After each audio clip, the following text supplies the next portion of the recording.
मित्रांनो नमस्कार. तर आजचं एक टेंडरचं सॅम्पल मी आणलेलं आहे तुमच्यासमोर. तर टेंडर आहे ज्यांना केटरिंगच्या व्यवसायामध्ये इंटरेस्ट आहे, ज्यांच्याकडे नॉनव्हेज किंवा आपण म्हणतो भाजीपाला वगैरे, ज्यांच्याकडे इंटरेस्ट आहे, ज्यांच्याकडं भाजीपाल्याचं मार्केट्स आहे, ज्यांना भाजीपाल्याचा बिझनेस करायचा आहे किंवा ते अजून एक नवीन बिझनेस काय करायचा आहे त्याबद्दल मी तुम्हाला 2-3 एक बिझनेस सांगतो. तर हा बिझनेस स्पेसिफिक जे केटरिंगचे कॉन्ट्रॅक्टर्स आहेत त्यांच्यासाठी आहे. तर एक लक्षात घ्या, मी तुम्हाला एक फक्त सॅम्पल देतो. ऑलरेडी महाराष्ट्रात कमीत कमी एक 37 ते 38 करोड रुपयाचे टेंडर दरवर्षी असतात, त्यापेक्षा कदाचित जास्त असतात. तर काही टेंडर्स असे आहे की जे तुम्हाला 1 वर्षांचा ठेका तुम्ही बुक करू शकता. जसं की मी उदाहरण सांगतो, जसं नाशिक. तर नाशिकला मी 3 डिपार्टमेंट्स फिक्स करतो आहे केटरिंगमध्ये. जेणेकरून काय होतं की प्रत्येक वेळेस माझा बिझनेस चालतो की ती मला माहिती नाही आहे, पण माझा 1 वर्षाचा बिझनेस तरी माझा कन्फर्म असतो. जसे की माझे 3 डिपार्टमेंट्स मी ठरवलेले आहे की काही झालं तरी ते तीन तीन डिपार्टमेंट्समध्ये माझं काम चालतं, की जेणेकरून बाकी ठिकाणी माझा बिझनेस चालू की नाही चालू, जसं की मला प्रायव्हेट ऑर्डर मिळतात नाही मिळत, किंवा एखाद्या म्हणू शकतो की माझा मी साईड बिझनेस तो करू शकतो, किंवा मी 1 वर्षासाठी एखाद्या एखाद्या वसतिगृहाचा ठेका घेऊन मी कोणाला तरी तो देऊन मी माझं काम पूर्ण करू शकतो. तर असे बरेच काही त्याच्यामधून तुम्ही बिझनेस करू शकता. तर आज मी तुम्हाला एक डिटेल्स एका गोष्टीची माहिती देतो. तर हे टेंडर आहे आदिवासी डिपार्टमेंटचं. तर आदिवासी डिपार्टमेंट्स हे ऑलरेडी आपल्या पूर्ण महाराष्ट्रामध्ये आहे. याचे वसतिगृह पण आहे. तर काही स्पेसिफिक्स सध्या माझ्याकडे काही टेंडर्स अवेलेबल आहे. तर त्याचे मी टेंडर्सची तुम्हाला माहिती देतो आणि त्या टेंडरसाठी कुठले कुठले डॉक्युमेंट्स लागतात. पुन्हा या टेंडर्समध्ये महत्त्वाचे काय डॉक्युमेंट्स आहे, काय डॉक्युमेंट्समध्ये आपल्याला सबसिडी कशी मिळते, ती सबसिडी कशी घ्यायची, याची काही माहिती मी तुम्हाला सांगतो. सर्वप्रथम एक लक्षात घ्या, हा बिझनेस करताना तुम्हाला तुमचं कुठे शॉप असणं असं काही गरजेचं नाही आहे. तुमच्याकडे जर डॉक्युमेंट्स तुमचे स्ट्रॉंग असतील तर तुम्ही नक्कीच हा बिझनेस करू शकता. आता ई टेंडरिंगमुळे एक गोष्ट शक्य झाली की प्रत्येक वेळेस असं अगोदर व्हायचं की जेणेकरून एखादी आपली मोठी दुकान पाहिजे, मोठं गोडाऊन पाहिजे, त्यानंतरच आपल्याला तिथं कस्टमर आणायची आणि त्यानंतर आपल्याला बिझनेस करायचा आहे. तर ही पद्धत टेंडरमध्ये सरळ सरळ सरळ सरळ एक उलटी पद्धतीची आहे, जेणेकरून इथं तशी तुम्हाला करण्याची काही गरज नाही आहे. तुमच्याकडे जर तुमच्या बिझनेसचा प्रॉपर सेटअप आहे, जसं की तुमचं मटेरियल वगैरे प्रॉपर आहे आणि तुमचे डॉक्युमेंट स्ट्रॉंग आहेत, तुमची फायनान्शियल कॅपॅसिटी चांगली आहे किंवा थोडीशी वीक पण आहे, तर तुम्ही चांगल्यात चांगला बिझनेस करू शकता. तर मी तुम्हाला काही वसतिगृहाचे इथं नाव तुम्हाला दिसत आहे. तर आपण सुरू करूया 1 नंबरच्या टेंडरपासून. तर वसतिगृहातील विद्यार्थ्यांना रोज 2 वेळ पोटभर जेवण.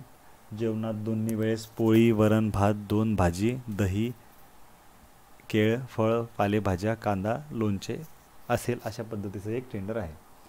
आणि वसतिगृहाचे नाव तुम्हाला दिसत आहे, 9 प्रकारचे नावं आहे त्याच्यामध्ये. त्यानंतर या अंदाजित एका वसतिगृहाची त्यांना अंदाजित खर्च करायचा आहे 1 वर्षासाठी 22. तर 22 काय, 22 लाख रुपये. तर 22 लाख रुपये त्यांना अंदाजित खर्च अपेक्षित आहे. त्यानंतर त्यांना या टेंडरसाठी तुम्हाला EMD रक्कम 60,000 रुपये असणे गरजेची आहे. ज्यांच्याकडं SC ST एंटरप्रेनर आहे, बचत गट आहे, त्यांना ही फी भरण्याची गरज नाही आहे. गव्हर्नमेंटकडनं त्यांना प्रोत्साहन देण्यासाठी ही पूर्णपणे माफ केलेली आहे. त्यानंतर निविदा फॉर्मची किंमत आहे 3,600 आणि जाहिराताची पहिली वेळ आहे, म्हणजे ही टेंडरची एक पहिली वेळ आहे. मागच्या वेळेमध्ये हे टेंडर कमी जणांनी भरलं होतं, त्यामुळे त्याचे डेट एक्सटेन्शन झाली. आणि दुसरं टेंडर आहे दररोज नाश्त्यासाठी विद्यार्थ्यांना साबुदाणा उसळ, पोहे, उपमा, शिरा यापैकी एक दररोज 100 ग्रॅम. तर त्याचं स्पेसिफिकेशन समोर दिलेलं आहे, तुम्ही चांगल्या पद्धतीनं वाचू शकता. मी त्याला हायलाईट करतो. तर या टेंडरचा आपण गोष्ट करतो आहे. तर यामध्ये बिस्किटचा पुडा वगैरे, त्या जे आदिवासी इथले जे वसतिगृहाची मुलं आहे त्यांना तुम्हाला ह्या वस्तू तिथं पुरवायच्या आहे, ते पण 1 वर्षासाठी. त्यानंतर तिसऱ्या नंबरमध्ये आहे मांसाहार, म्हणजे जे काही नॉनव्हेज आहे तर ते नॉनव्हेज तुम्हाला कुठलं लागणार, काय लागणार ते आपण समोरच्या याच्यामध्ये तुम्हाला डिटेल देतो. पण त्या पद्धतीचं तुम्हाला 200 ग्रॅम किंवा आलटून पालटून या पद्धतीनं तुम्हाला तिथे द्यायचं आहे. नंतर चौथा आहे शाकाहारी विद्यार्थ्यांसाठी मटणाच्या दिवशी 150 ग्रॅम स्वीट. तर जे काही विद्यार्थी तिथे काही शाकाहारी असतील, ते नॉनव्हेज खात नसतील, तर त्यांच्यासाठी तुम्हाला स्वीट दुसरं काय देता येईल तर ते एक ऑप्शन त्यांनी दिलेलं आहे. आणि ज्यांना कुठल्याही प्रकारचं एक्झप्शन नाही आहे, ज्यांना कुठल्याही रकमेपासून सूट मिळत नाही आहे, त्यांनी काय करायचं आहे, सदर निविदा फॉर्मची रक्कम व ई निविदा भरल्यास बयाना रक्कम ही SBIच्या नेट बँकिंगद्वारे भरणा करण्यात यावी. म्हणजे ऑफलाईन प्रोसिजर नाही आहे, तुम्हाला पूर्णपणे फ्री ऑनलाईन भरायची आहे.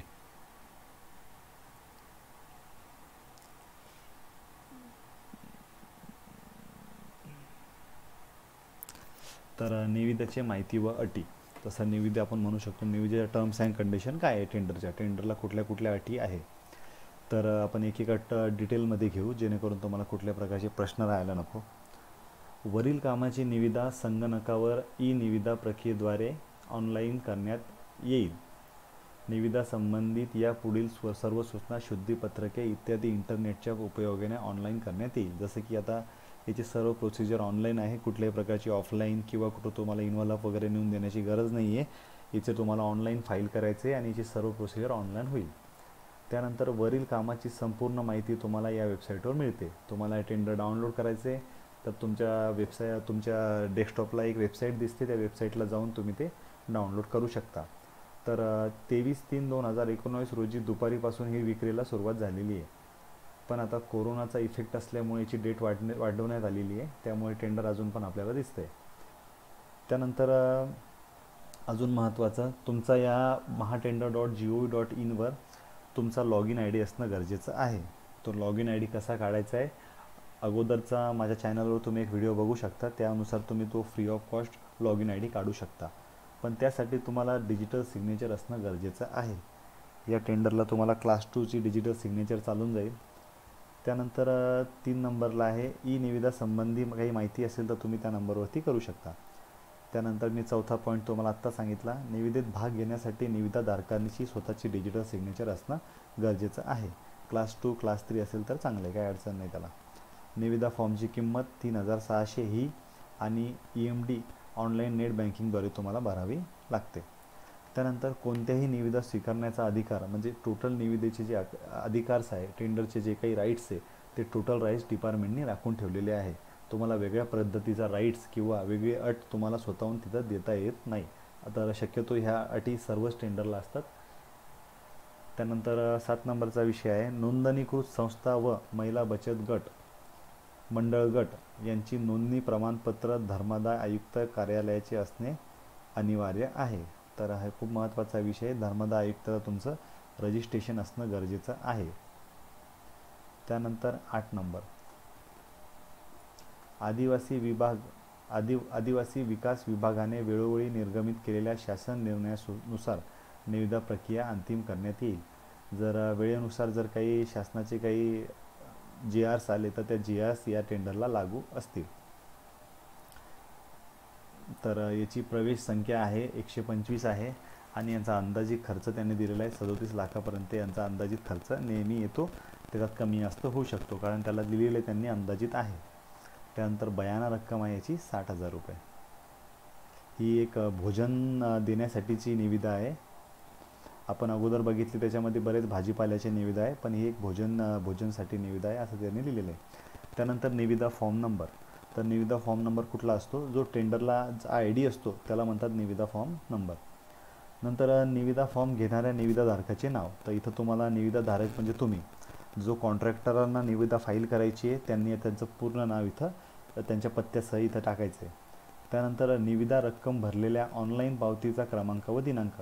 ज्या दिवशी तुम्ही टेंडरचा EMD किंवा टेंडरची फीस भरलेली आहे त्या दिवशीची त्याच्या पावतीचा नंबर, त्याला म्हणतो आपण UTR नंबर. आणि त्या टेंडरचा ज्या दिवशी तुम्ही तो DD काढला किंवा ज्या दिवशी तुम्ही त्यांना पेमेंट केला तर त्या पेमेंटची तुम्हाला तारीख तिथं देणं गरजेचं आहे. ती तारीख तुम्हाला डिटेलमध्ये तुम्ही तिथं द्यायची आहे. त्यानंतर प्रपत्र निविदेच्या अटी व शर्ती. तर यामधल्या आपण 3 पर्यंत अटी तर ऑलरेडी बघितलेल्या आहे. त्यानंतर 4 नंबरची अट बाकी आहे आपली बघायची. तर लक्षात घ्या, तुम्हाला डिजिटल सिग्नेचर असणं गरजेचं आहे. डिजिटल सिग्नेचरचं रजिस्ट्रेशन कसं करायचं आहे मी अगोदरच्या व्हिडिओत तुम्हाला दिलेलं आहे. त्यानंतर 4 नंबरचा आहे, मुदतीत प्राप्त न झालेली निविदा किंवा अपूर्ण कागदपत्र असलेली निविदा ग्राह्य धरली जाणार नाही. मुदतीत जी निविदा प्राप्त होत नाही, ऑलरेडी ती वेबसाईटला अपलोड झाली नाही तर त्यामुळे ते अपात्रच राहते. पण काही कागदपत्रच आपण टाकून जसं की काही तुम्हाला जे खाली काही डॉक्युमेंट्स दिलेले त्यापैकी एक दोन डॉक्युमेंट कदाचित नसले किंवा एक डॉक्युमेंटही नसलं तर तुमची निविदा तशी अपात्र असते. त्यामुळं टोटल डॉक्युमेंट्स तुम्हाला 2 वेळेस चेक करून घ्यायचे. जो कोणी बिडर्स नवीन आहे त्यांनी ते आपले डॉक्युमेंट्स अपलोड करताना 3 वेळेस बघणं गरजेचं आहे. त्यांनी ते बघायचे, प्रॉपर त्याला क्लिक करायचे. तो पण मी एक नवीन व्हिडिओ बनवणार आहे की ते डॉक्युमेंट्स कसे लावायचे, कुठल्या कुठल्या नंबरला कुठले डॉक्युमेंट्स लावायचे, कुठले डॉक्युमेंट्स गरजेचे असतात, तर त्याची मी तुम्हाला पुढच्या व्हिडिओमध्ये माहिती देतो. त्यानंतर भोजन ठेका निविदेमध्ये खालीलप्रमाणे कागदपत्र जोडणे आवश्यक आहे. सक्षम प्राधिकाऱ्याने दिलेले. तर सक्षम प्राधिकारी कोण? उदाहरण, तुम्ही एखाद्या डिपार्टमेंटचं काम केलं, तर मी तुम्हाला उदाहरणच्या याच्याप्रमाणे सांगतो. उदाहरण, तुम्ही एखाद्या कलेक्टर ऑफिसचं काम केलं आणि ते काम केल्यानंतर तुम्हाला जे वर्क ऑर्डर्स मिळतात ज्यावर त्या ऑथॉरिटीची, जसं की टेंडर इन्व्हायटिंग ऑथॉरिटी असतात, त्यांची सही शिक्का असतो, तर त्याला म्हणतात सक्षम प्राधिकारी. म्हणजे त्यांनी ते प्राधिकृत केलेलं पाहिजे. तुम्ही स्वतःचे अनुभव तिथं जोडू शकत नाही. ते तुमचे जे डॉक्युमेंट्स आहे, अनुभव कागदपत्र आहे, ते तिथल्या त्या अधिकाऱ्यांनी प्राधिकृत केलेले पाहिजे. आणि तुम्ही टेंडरला जेही डॉक्युमेंट्स देणार आहे तर ते प्रत्येक डॉक्युमेंटच्या ज्या झेरॉक्स प्रतवर तुमचा सही आणि शिक्का असणं गरजेचं आहे. जर तुम्ही त्यावर सही शिक्का कदाचित केला नसेल तर तिथं तुमचे टेंडर कॅन्सल होण्याचे, तुमचे टेंडर रिजेक्ट होण्याचे चान्सेस जास्त असतात. तर तुम्ही जेही झेरॉक्स अपलोड करणार आहे त्यामध्ये तुमचा सही आणि शिक्का असणं गरजेचं आहे. हे खूप महत्त्वाचा विषय आहे, लक्षात घ्या. पुन्हा एकदा सांगतो, प्रत्येक झेरॉक्सवर तुमचा सही शिक्का असणं गरजेचं आहे, डॉक्युमेंट कुठले पण असो. त्यानंतर याची पहिली अट आहे, ई निविदा फीस आणि EMD भरण्याबाबतची पावती अपलोड करणे अनिवार्य राहील. तुम्ही ज्यावेळेसही निविदा फाईल करणार, ज्यावेळेस तुम्ही ती भरणार, त्यावेळेस तुमची जी निविदेची फीज आहे आणि त्याचा EMD आहे, तर EMD ह्या दोन्ही ज्यावेळेस तुम्ही तो EMD ऑनलाईन नेट बँकिंगना तुम्ही EMD भरता त्यावेळेस तुम्हाला एक पावती जनरेट होती, त्यामध्ये EMD प्लस फीचा उल्लेख असतो. तर ती फाईल तुम्हाला PDF करून त्यावर तुमची सही करून अपलोड करणं गरजेचं आहे. आणि ती जर तुम्ही अपलोड केली नाही तर तुमचं टेंडर रिजेक्ट होऊ शकतं. त्यानंतर बयाना रक्कम भरण्याचा सूट असण्याचे प्रमाणपत्र. तर बयाना रक्कमची सूट कशी, की तुम्हाला मी आत्ता अगोदर सांगितलं होतं, जी EMD रक्कम तुम्हाला 60,000 रुपये भरायची आहे, तर ती भरण्यासाठी जर तुमच्याकडं सूटचं प्रमाणपत्र आहे, तर सूटचं प्रमाणपत्र कुठलं त्याचं मी तुम्हाला खालच्या याच्यात तर डिटेलमध्ये सांगतो. पण सूटचं प्रमाणपत्र जसं की उद्योग आधार, MSME रजिस्ट्रेशन. तर MSME रजिस्ट्रेशनमध्ये जर तुम्ही तुमचे SC ST एंटरप्रेनर आहे तर त्यांना तशी बयाना रक्कममध्ये सूट मिळते. पण तुम्हाला तिथल्या जे ऑथॉरिटी आहे, जसं की समजा उदाहरण आपण म्हणू की बचत गट कोणाचा आहे, महिला बचत गट, तर त्यांनी महिला बचत गटाच्या ऑफिसरकडनं तुमचं जे उद्योग आधार आहे ते सर्टिफाय करणं गरजेचं आहे. ते सर्टिफाय केल्यानंतर तुम्हाला तिथं सूट मिळते. तर तुमची सूट ज्यावेळेस तुम्हाला मिळते बयाना रक्कम, तर त्यावेळेस तरी तुम्हाला फी भरणं गरजेचं आहे, कारण इथं सरळ दिलेलं आहे बयाना रक्कमपासून सूट, तुम्हाला फीपासून सूट नाही आहे. त्यामुळे जी 3,600ची वर जी फी दिलेली आहे ती तुम्हाला पूर्णपणे भरायची आहे. आणि ज्या ठिकाणी तुम्हाला बयाना रक्कम भरण्याचं सूट असलेलं जे प्रमाणपत्र आहे, ते सूट असलेल्या प्रमाणपत्रावर सही शिक्का करून ते EMDचा जो इन्व्हॉल्प आहे ते EMDच्या इन्व्हॉल्पमध्ये तुम्हाला अपलोड करायचं आहे, जेणेकरून तुम्हाला टेंडरच्या दोन्ही सूट्स ॲप्लिकेबल होतील. त्यानंतर महाराष्ट्र दुकाने व आस्थापना अधिनियम 1948चे वैध प्रमाणपत्र. तर हे वैध प्रमाणपत्र कुठलं, की पावतीग्राह्य धरल्या जाणार नाही. म्हणजे ज्यांच्याकडे 10 लेबरपेक्षा जास्त आहे त्यांना हे वैध प्रमाणपत्र मिळतं. आजकाल जे 10 लेबरच्या आतमध्ये ज्यांच्याकडे 2-3 लेबर आहे, 4 लेबर आहे, तर ते जे आपण लायसन जेव्हा आपले सरकार या पोर्टलवर काढतो त्यावेळेस तुम्हाला फक्त एक पावती मिळते, तर ती पावती इथं ग्राह्य धरल्या जात नाही. तुम्हाला ऑथरायझेशन त्यांचं सर्टिफिकेट असणं गरजेचं आहे. ज्यांनी प्रायव्हेट लिमिटेड वगैरे कंपनी आहे, ज्यांची सुशिक्षित बेरोजगार सेवा सहकारी संस्था आहे, त्यांनी त्यांचं लायसन लावलेलं चालतं, त्यांना शॉपॅक लायसनची काही गरज नाही आहे. केटरिंग भोजन व्यवसाय नोंदणी प्रमाणपत्र. तर केटरिंग भोजन व्यवसाय म्हणजे तुमचं जे शॉपॅक्स लायसन तुम्ही जेव्हा काढणार किंवा तुमचा उद्योग आधार काढणार, तर तुमचा व्यवसाय केटरिंग किंवा भोजन व्यवसाय आहे असं त्याच्यामध्ये नमूद पाहिजे. नाहीतर कुठलाही व्यक्ती कुठला बिझनेस करू शकत नाही. केटरिंगचं टेंडर भरता येतं, तुम्हाला केटरिंगचा भोजन व्यवसायाचा त्याच्यामध्ये उल्लेख पाहिजे, ते गरजेचं आहे. त्यानंतर अन्न व औषध प्रशासनाचे वैध प्रमाणपत्र. म्हणजे अन्न औषधचं जे आपण फूड लायसन म्हणतो, तर फूड लायसन तुमचं ऑलरेडी चालू डेटचं असणं गरजेचं आहे. ते 3 वर्ष 5 वर्ष 1 वर्षाच्या याच्यामध्ये आपल्याला मिळतं, तर ते असणं गरजेचं आहे. मी तुम्हाला पुढच्या व्हिडिओमध्ये डिटेल देतो की फूड लायसन आपण कमी पैशामध्ये कसं काढू शकतो, घरी बसल्या बसल्या आपण फूड लायसन कसं काढायचं आहे, फूड लायसनची लिमिट्स किती आहे, त्यामध्ये कुठले कुठले प्रॉडक्ट्स आपल्याला टाकायचे, याची टोटल माहिती मी तुम्हाला पुढच्या व्हिडिओमध्ये देणार आहे. त्यानंतर निविदाधारकांनी यापूर्वी अशा प्रकारचे कामे केले असल्यास त्याबाबत संबंधित संस्था प्रमुखांचा दाखला. जर तुमच्याकडे असं काही एक्सपिरियन्स आहे की तुम्ही या अगोदर असं कुठंतरी काम केलेलं आहे, ते काम पूर्णपणे झालेलं आहे, त्याचे पैसे तुम्हाला पूर्णपणे मिळालेले आहे, तर त्या ऑथॉरिटीकडून, त्या संस्थेकडून, त्या डिपार्टमेंटकडनं तुम्हाला ते अनुभव सर्टिफिकेट घ्यायचं आहे आणि ते अनुभव सर्टिफिकेटची प्रत इथं जोडायची आहे. जर तुमच्याकडे अनुभव असेल तरच. त्यानंतर संस्थेचा 3 वर्षाचा कोणत्याही कामाचा टर्नओव्हर, तर तुमचा मागील 3 वर्षाचा टर्नओव्हर किती आहे हा तुम्ही CA तुमचा जो ही असेल त्या सनदी लेखापाल त्यांच्याकडनं त्यांच्या लेटर हेडवर 3 वर्षाचा टर्नओव्हर तुम्हाला टाईप करून आणायचा आहे. त्याचा फॉर्मॅटची लिंक मी तुम्हाला डिस्क्रिप्शनमध्ये देतो, तिथं तुम्ही डिटेलमध्ये बघू शकता. त्यानंतर मागील 3 वर्षाचा संस्थेचा ताळेबंद विवरणपत्र म्हणजे बॅलन्स शीट आणि सनदी लेखापाल CA तुमचा जोही CA आहे त्याचं वार्षिक उलाढाल, जे मी तुम्हाला वरच्या ऑप्शनमध्ये सांगितलं, ते उलाढाल प्रमाणपत्र पाहिजे. ज्यावेळेस तुम्ही CA कडनं 3 वर्षाचं तुमचं ताळेबंद सर्टिफिकेट आणणार, तर त्यावेळेस तुमच्या 3 वर्षांची त्याला ॲक्नॉलेजमेंट म्हणजे आपण त्याची जी पावती म्हणतो IT रिटर्नची, त्या पावतीसोबत तुमची बॅलन्स शीट आणि प्रॉफिट लॉस स्टेटमेंट जोडणं तुम्ही विसरू नका, कारण तुमच्या या प्रॉफिट लॉस आणि बॅलन्स शीटवरच तुमचा टर्नओव्हर शो होतो. जेणेकरून हे टोटल डॉक्युमेंट्स तुमचे CA सर्टिफाईड पाहिजे, म्हणजे CAचा त्यावर स्टॅम्पसुद्धा पाहिजे की CAने टोटल फाईल्स, टोटल ऑडिटिंग, जेही बॅलन्स शीट्स वगैरे बनवली आहे CAने स्वतः सर्टिफाईड केलेली आहे. त्यानंतर 9 नंबरचा अट आहे पॅन कार्डची झेरॉक्स. ती तुम्हाला पॅन कार्डची झेरॉक्स तुम्हाला तुमच्या फर्मची जेही स्टॅम्प वगैरे येतात ते स्टॅम्पची सही करून तुम्हाला तिथं जोडायची आहे. त्यानंतर निविदाधारकाने निविदा अर्जासोबत वस्तू व सेवा कर नोंदणी प्रमाणपत्राची प्रत जोडणे गरजेचं आहे. याची तुम्हाला कुठल्याही प्रकारची पावती तुम्हाला द्यायची नाही आहे. जेही रजिस्ट्रेशन ओरिजिनल सर्टिफिकेट आहे त्याची प्रिंट काढून तुम्हाला तिथं PDFच्या माध्यमातून तुम्हाला तिथं द्यायची आहे. त्यानंतर 17, 18 व 18, 19चे आयकर निपटारा प्रमाणपत्र.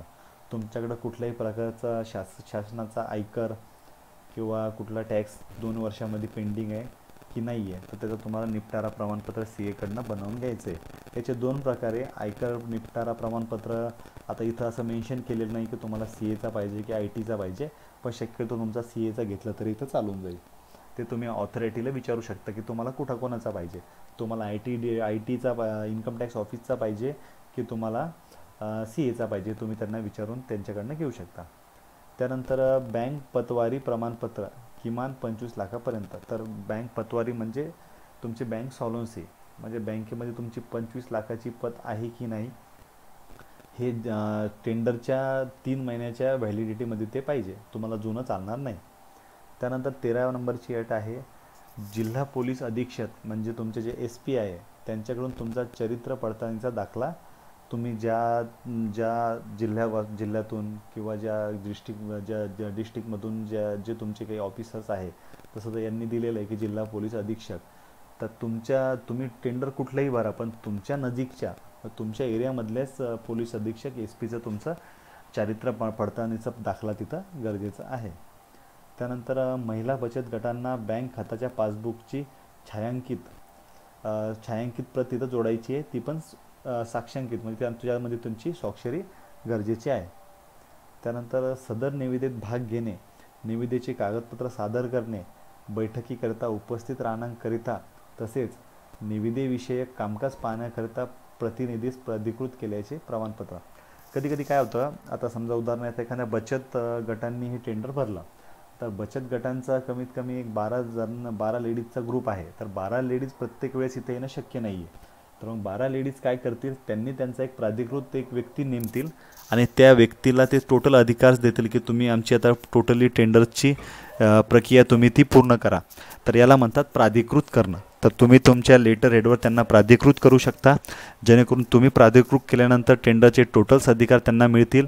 तुमची ऑफिशियलची जी फॉर्मॅलिटीज आहे ती कुठल्या व्यक्तीला द्यायची आहे तसं तुम्ही प्राधिकृत पत्र टेंडरमध्ये अपलोड करू शकता, जेणेकरून तिथं प्रत्येक वेळेस तुमच्या जेही बचत गटाचा अध्यक्ष आहे किंवा एखादा फर्मचा प्रोप्रायटर आहे त्यांना प्रत्येक वेळेस ऑफिसला जाण्याची गरज नाही आहे किंवा त्या टेंडरमध्ये जेही इन्क्लूड्स आहे त्यांना जाण्याची गरज नाही आहे. तुम्ही जो व्यक्ती प्राधिकृत केला तो व्यक्ती तिथलं पूर्णपणे काम पाहू शकतो.